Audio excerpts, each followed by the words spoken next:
Oh, handa na ba kayo? Sa bagong kalaban ni Claire Castro. Yan na ngayon ang bago niyang title. Professor Maluti Kia is in the house, political analyst, pollster, and columnist. Ayan, hello. Hello. Is that a badge of honor that you are now the nemesis of the presidential information officer? Hindi naman. Pero kung gusto mong turuan yung communications, kung gusto mong turuan ng paano ba ang political communication, political strategy, it's a badge of honor kasi kailangan natin turuan kasi yung mga nasa comms, baka akalain siya yung modelo. 'Di ba? Mahirap naman kung hindi tama dun sa basic na lang eh. Napakahirap. Kasi kapag si Yusek Claire naman ang nagsasalita on her own, maganda, very impressive. Pero ano ba nangyari sa inyong dalawa? May nakatapat siya na may impormasyon na hindi siya handa? Oo, parang hindi naman dapat kami magkasabay. Hiningi naman ang permiso ko kung willing daw ako. Kasi siya yung unang guest. Hiningi ako ng permiso, okay ba magsama kayo? Sabi ko sa akin, okay, ewan ko sa kanya. So, siguro pumayag, kaya ganun yung pagkalatag nung TV show na yon. Hindi niya siguro alam na ako yun. Napag-usapan ng ghost projects. Oo. Di ba? At hindi niya rin alam na ididiin ko. Kaya nga ang parati kong sinasabi, nandun ako dahil mahal ko ang Pilipinas, kinumbida ako. Kaya magtatanong ako ng directly sa kanya. Ano ba yung offensive question? Kasi nung kay Gutese, kasi tinanong kami, ano nangyari kay Kudesa? So sabi ko, yung nakakatuwa yung sinabi ni Congressman Ko dahil practically kinonfirm niya yung testimony ni Gutesa. Tapos tinanong sa akin, alam niyo ba kung nasan si Gutesa? Ang sagot ko, baka gusto niyong itanong kay Yusek yun.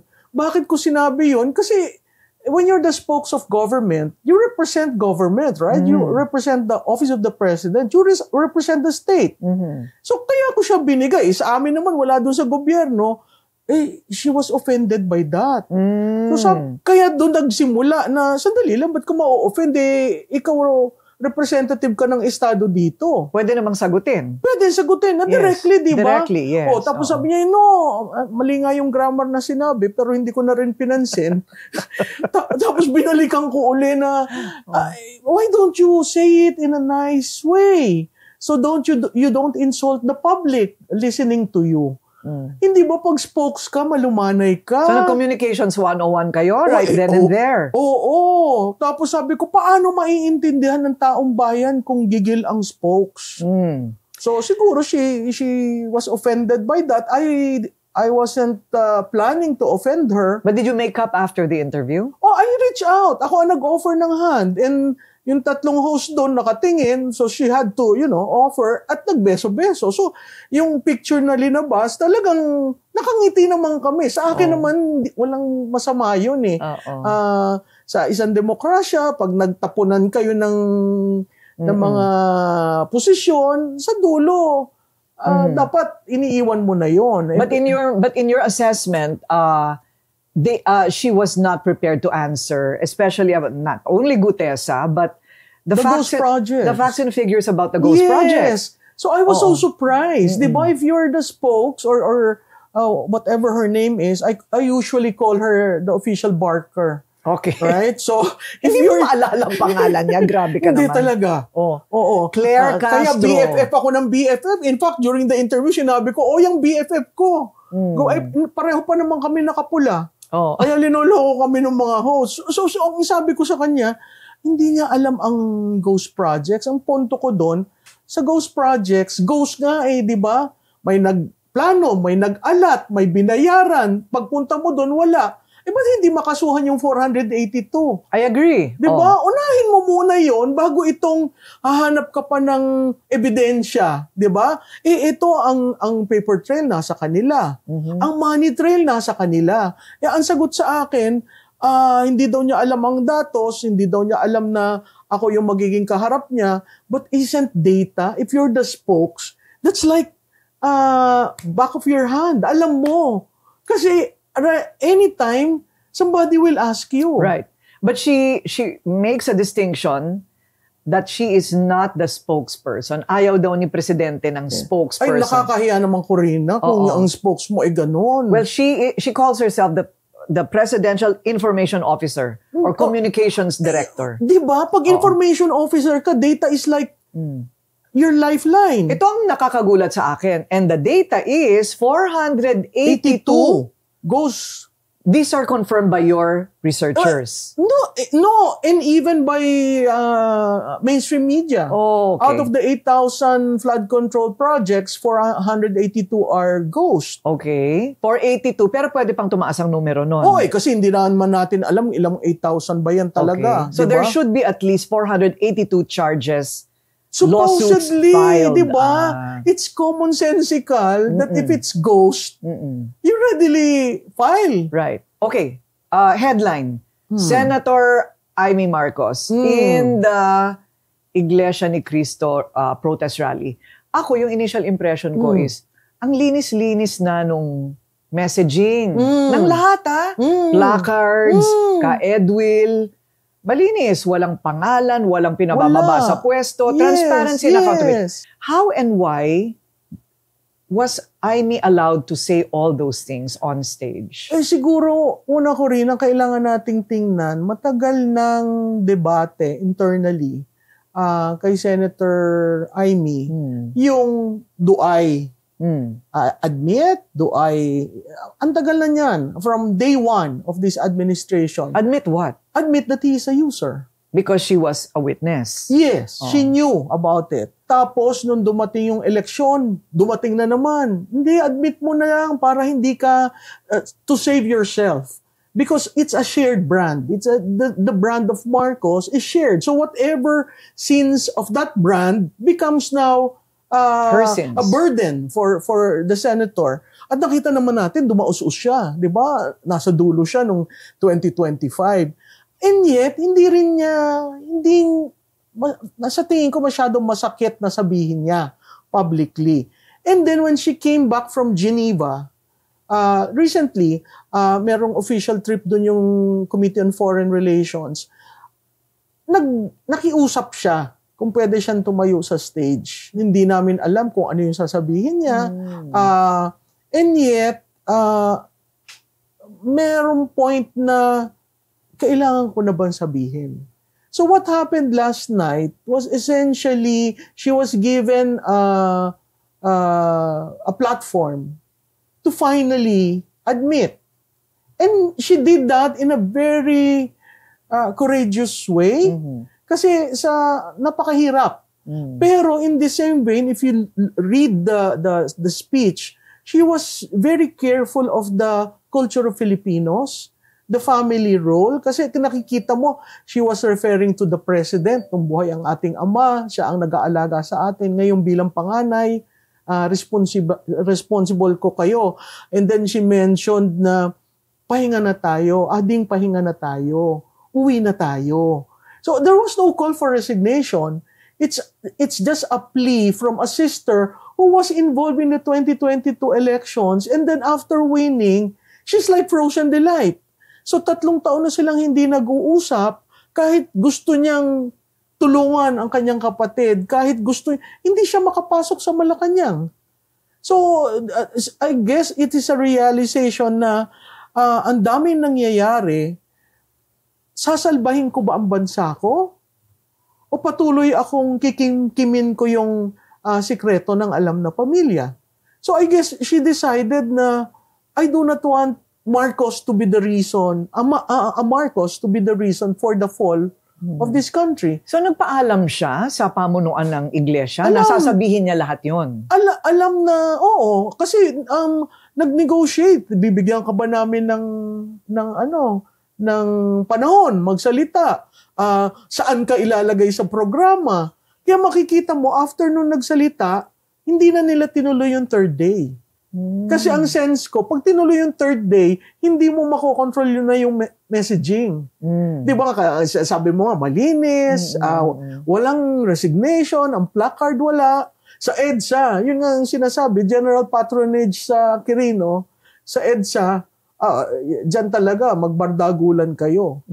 Yun yung clear delineation ng dalawang rallies. I see. Okay, so, kumbaga, it was not foreseen that the reaction would be that way to her pronouncements. That's why the third day is not happening. Yes.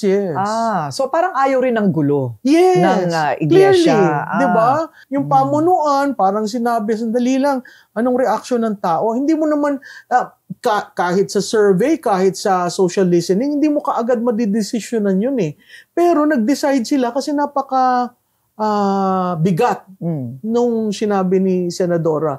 At nakita naman natin, she had that pained look.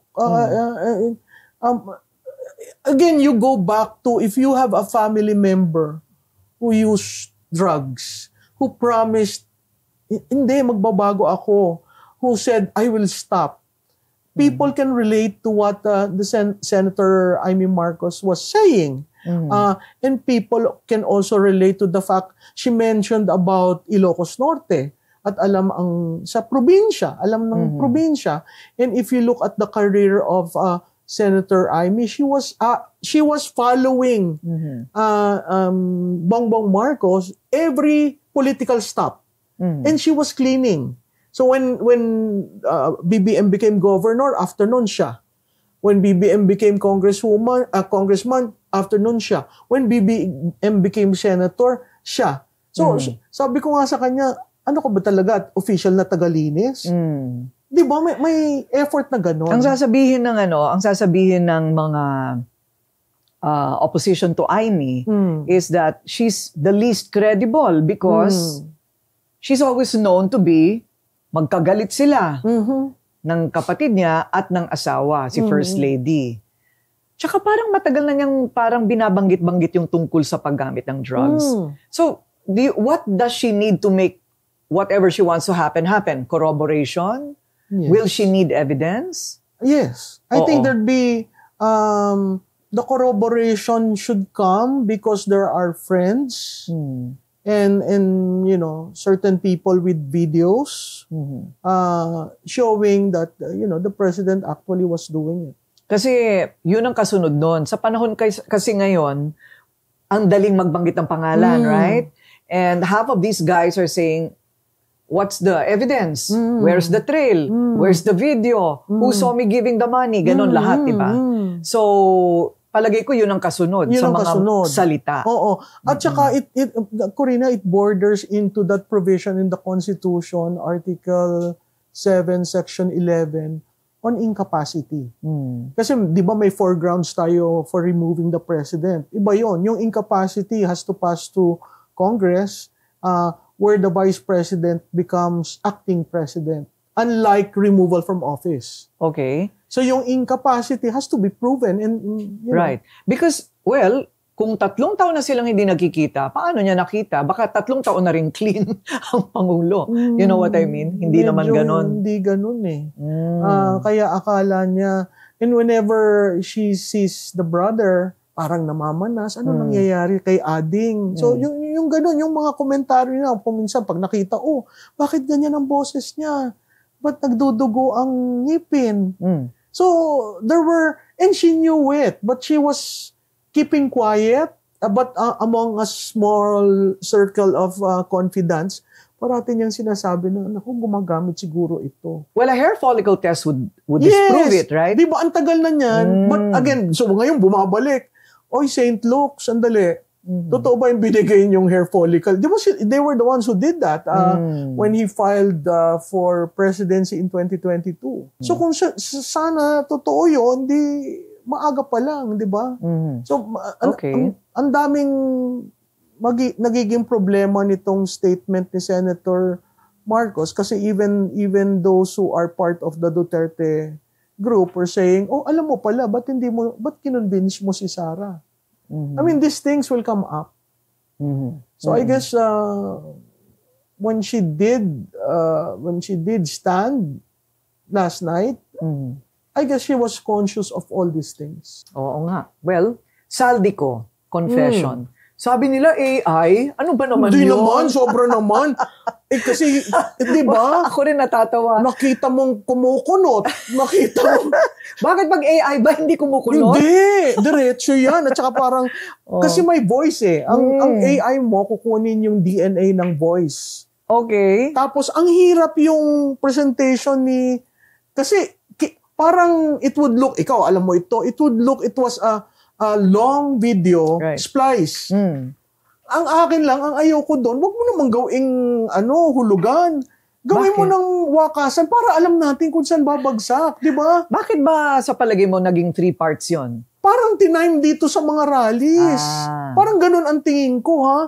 Kasi kung ibibigay mo yung buong storya mo, ang taong bayan, kasi ang taong bayan alam na kung sino mastermind. Naghahanap lang ng preba.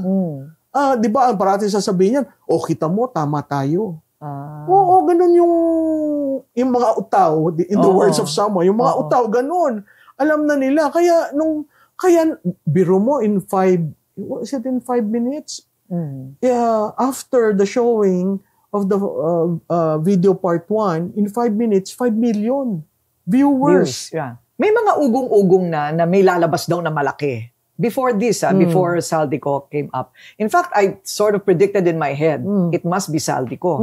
Kung malaki ito, doesn't that mean na matagal na rin siyang tinrabaho ng oposisyon, na abutan siya, kinumbinsi, may concession, anong kapalit ng kanyang pangungumpisal na ganyan? Ay, hindi ko alam kung naabutan siya ng oposisyon.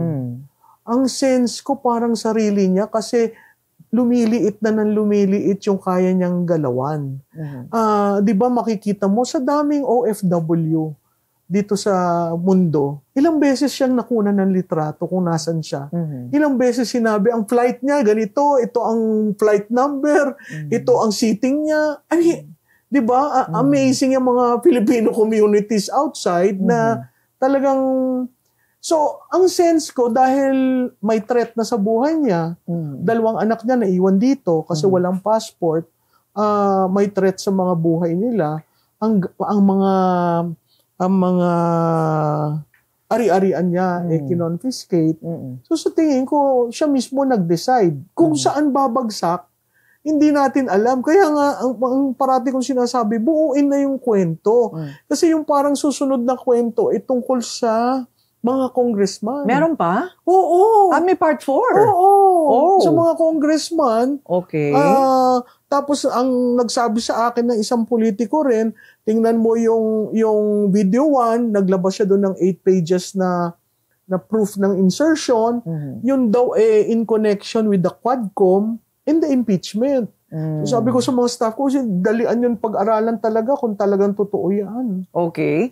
Pero, okay. Both the INC and the CBCP, as well as civil society, is commenting that, well, that's nothing until you say it here, right here in our country. That's right.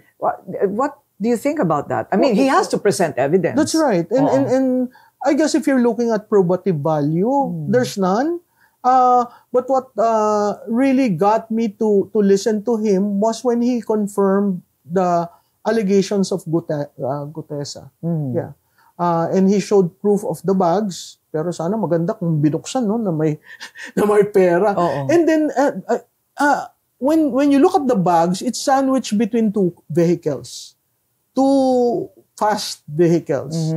And the talk in the industry, in political industry, was that those bags were placed in a Ferrari or something and used for delivery.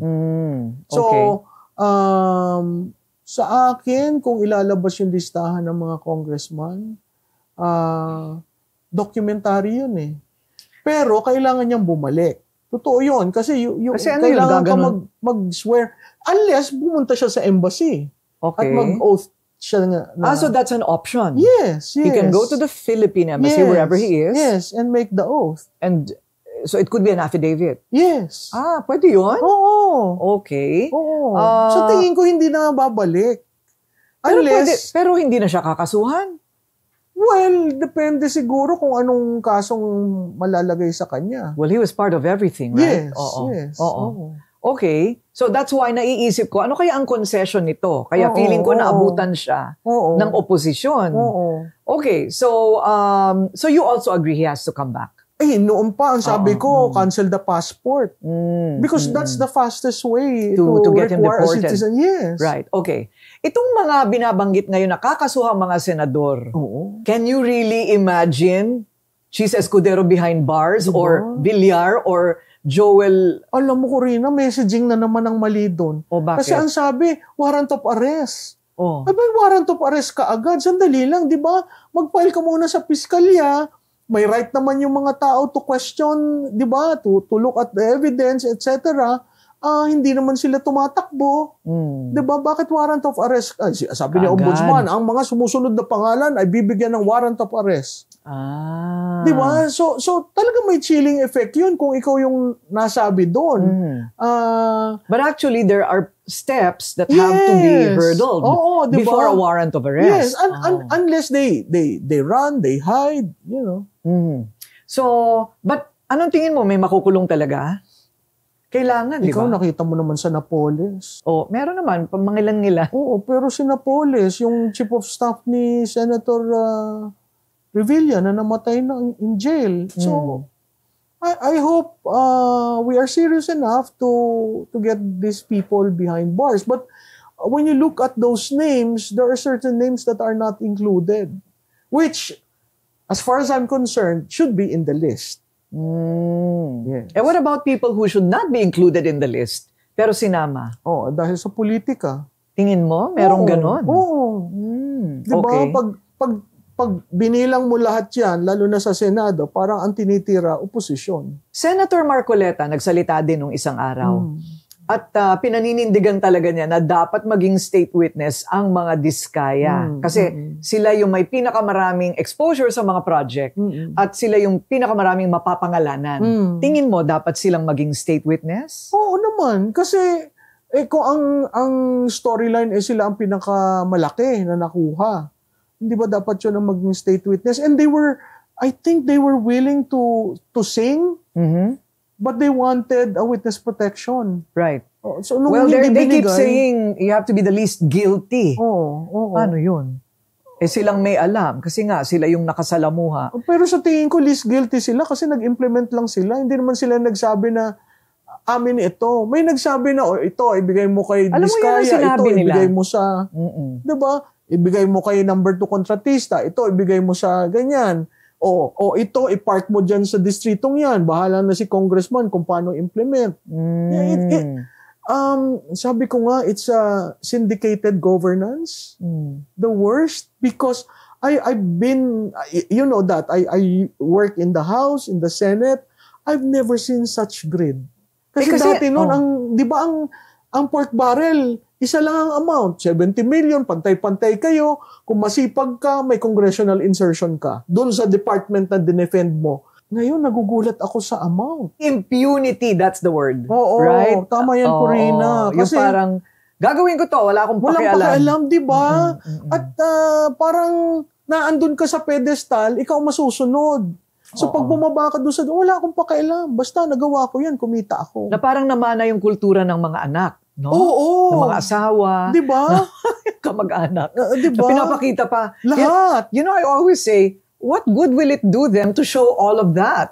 Diba? It will never lead to anything good. And then when you go to Congress, these young guns, yung mga bata, freshmen, they're talking not about legislation. They're not talking about hot button issues. They're talking about the brand of their watches.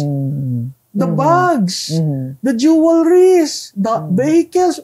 Pumunta ka naman sa house, talagang parang may showroom ng the impunity, tama, di ba? Yung car park. Tingnan mo yung car park. Doon ngayon nakatago na lahat yun. Wala na, mga kwan na lang, Innova daw, at saka kung ano. But what do you think? I mean, they have been doing this for a very long time.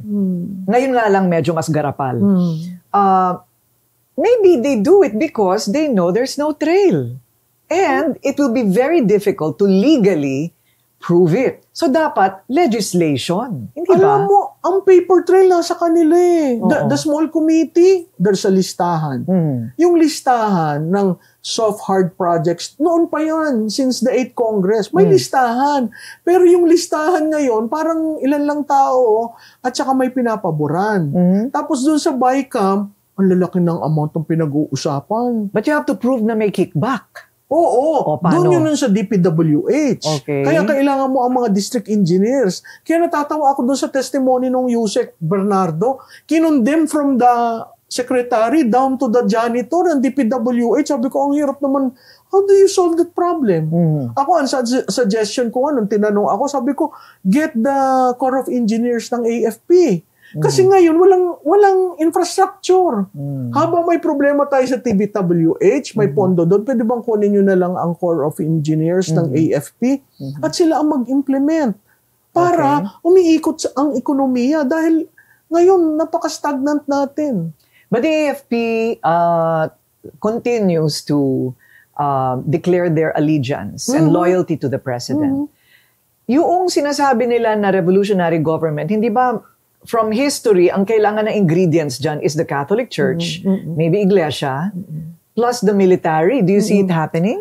Alam mo, Corina, we're seeing a different EDSA. It's not the EDSA 1, EDSA 2. Di ba, sa EDSA 1, may role talaga ang Secretary of National Defense and the AFP Chief of Staff. Ganon din sa EDSA 2. Ito ngayon, parang dahil hati-hati, napakahirap mong magkaroon ng national cohesion. Pinagdududahan ang bawat isa. So, ang sense ko, yung pag-declare ng pagkakahiwalay nung dalawa, Marcos and Duterte, actually created more problems in so far as what kind of change do you want? Kasi may nagsuggest nga niyang RevGov. Hindi naman pwede yung RevGov. May nagsasuggest ng junta. Wala naman tayong kasaysayan sa junta. Di ba? So there is the default is constitutional. Pero ang gusto, may porsyento na nagsasabi, oh, you resign. Both of you.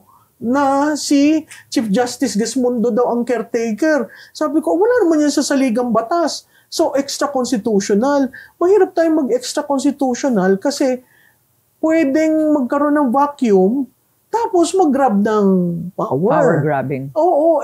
Pag nag-grab ka ng power, hindi, sa tingin ko, hindi kaya ng bayan na tumindig uli. Okay. You're also still polling. How are the ratings of BBM and Sara? Well, si BBM is in the 20s, si Sara is in the 30s.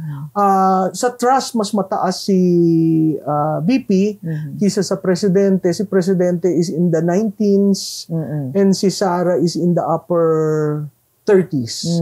Oo. So, pero kung titingnan mo, naka-recover sila pero bumababa. In fact, si Vice President was in the high 60s. Ngayon, nasa 30s na. Si President was in the high 40s. Ngayon, nasa 20s na. Okay. So, palagay mo, malalagpasan ni PBM ito? I mean, the big bomb has been exploded. Itong kay Saldico. Sa tingin ko, depende kung anong gagawin nila. Doon sa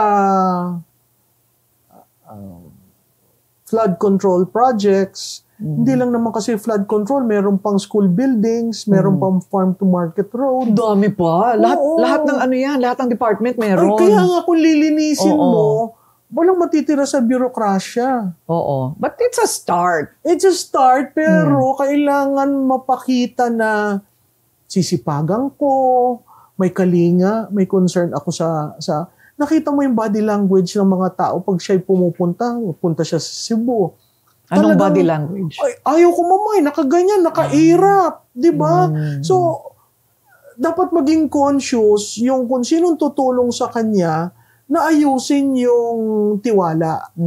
Kasi yung tiwala ang nawawala. Even the economy, business confidence is gone. The risk are getting higher. So, pero kung may tiwala sa leader, madaling maayos eh. Is it true that foreign aid was Stop. retracted? Yes, in South Korea. Oh, from South Korea. Oo. Hindi na nila tinuloy. Oo, kasi dito sa balita. At saka nakita mo tayo sa ASEAN, halos walang pumapansin sa atin. Dati tayo'y ginagalang dahil one of the 5 founders ng ASEAN. So, nakakalungkot. Okay. So, we can expect more from Malutikia kasi yung ganitong klaseng mga away na she finds herself in, patok na patok ngayon yan. Ganon. Okay.